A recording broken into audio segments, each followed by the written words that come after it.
I used to have horrible anxiety. I'd freak out whenever I'd talk to people, especially girls. But what if I told you that there is a method to fully eliminating your anxiety? I did this. My anxiety is completely gone. The year is 2023 and I'm in year 12. I was waiting for English class to begin. And for some strange reason, I get this anxious feeling, a sense of fear. I didn't want to go to class, but I had to. So the bell rings and I go into this with a stoic mindset. But all that happened was that the feeling kept getting bigger and bigger. Eventually I make it to class and out of nowhere I start shaking. This is where things hit the fan because I'm absolutely losing it right now. So I enter the room and instead of automatically placing my bag down and getting to work, I just start intensely fixating on every single thing I'm doing as if every single slight movement will get me judged. I eventually sit down and the feeling remains with me throughout the entire lesson. It felt horrible and this would happen every time I went to that class. Now fast forward and I have now graduated. I'm heading to the gym and for some reason I feel that exact same feeling again. And the closer I got to the gym, the stronger the feeling got. But I'm going in with the stoic mindset again. So eventually I arrive. And once I enter the building, I get this massive feeling of anxiety just out of nowhere. And as a result, I start intensely focusing on where I should place my towel, where I should place my water bottle. I had to do the entire workout stressed out and anxious. If you've clicked on this video, you've probably had an experience like this, where you've went up to someone to talk to them and you started to freak out. So you start to focus on where your hands should go. Should they be in my pockets? Should they be crossed? I've done this numerous times in social situations, especially around women I like.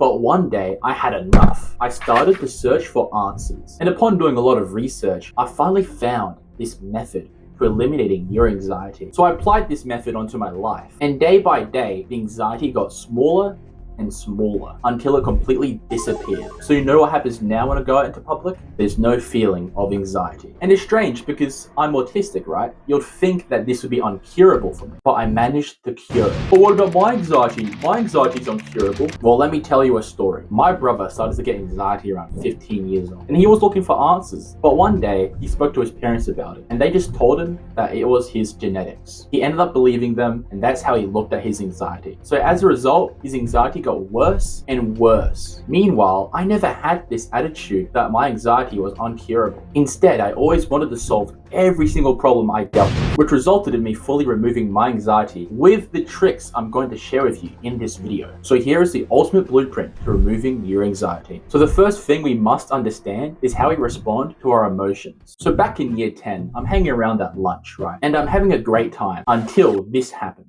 I realize I have a class coming up that I don't want to go to. So I start to get this massive anxious feeling and I have no idea what to do about it. So as a response, I resist the anxiety within my own head, trying to push it away, but it only grew stronger and stronger. Do you know the mistake I did? I was resisting the feeling, which only caused it to grow in size. In Tony Robbins' book, Awaken the Giant Within, he explains how people don't know how to respond to their emotions. So often, people feel so overloaded, they don't even know what they're feeling. All they know is that they're being attacked by all these negative emotions. So instead of resisting your emotions, you want to do this instead. In year 12, I'm about to go on stage for a music performance because I'm a musician. You can imagine how daunting that must feel. And I get this anxious feeling again. But what I do this time is that instead of resisting against the emotion, I allow it to be there. I accept the emotion's presence. And you know what happens next? It disappears completely. Now, what did I do there? I invited the emotion and vibed on it. Imagine the anxiety like a wave. What you want to do is that you want to surf on the wave. If you want to fight back against the wave though, you would drown. Every time I did this, the anxiety disappeared. The reason why it disappears is because when you resist the emotion, it feeds the emotion more ammunition. But when you accept it, you're not feeding it anything. So it just starves and dies. You can do this with any emotion you struggle with.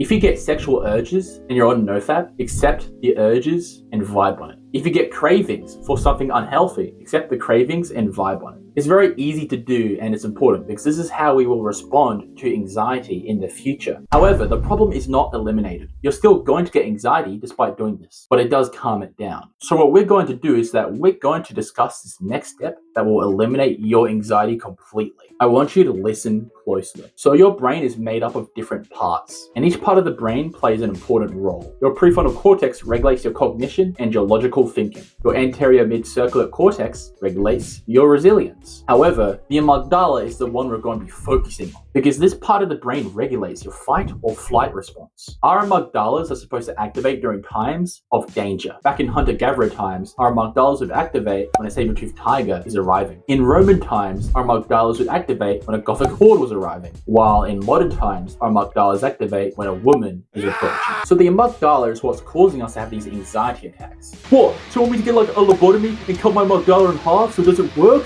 No. What you want to understand is that your amygdala is too hyperactive. There's this thing called grey matter, which appears in different parts of the brain when they are more activated. So if you were to focus on doing more puzzles, the grey matter would move to your prefrontal cortex because it's being activated. And what this essentially does is that it further activates the prefrontal cortex. However, our grey matter isn't actually in our prefrontal cortex at the moment. It's in our amygdala, which means our amygdalas are far more dominant than our prefrontal cortex. So the next step is that we're going to lower our amygdala's grey matter. But how do we do that? I want you to ask yourself this simple question. What is giving my amygdala grey matter? You want to ask yourself this question because, believe it or not, there are certain habits that are sending your grey matter to your amygdala. Things like playing video games, scrolling on TikTok, watching porn. Why do these habits activate your amygdala? Well, the same reason you do these habits is the same reason why this is happening, and it's dopamine overload. Dopamine is a neurochemical that motivates us to do things. A fat man wants ice cream because the dopamine in his brain wants him to get the ice cream. However, instead of that dopamine leading us towards useful tasks, instead the dopamine is tugging us towards these bad habits. So when you use TikTok, the dopamine spikes, which causes the dopamine baseline to decrease. This dopamine effect in our brain causes our amygdalas to get more grey matter. So our first step is to remove these bad habits. Things like video games, porn, social media, gambling. When I removed these from my life,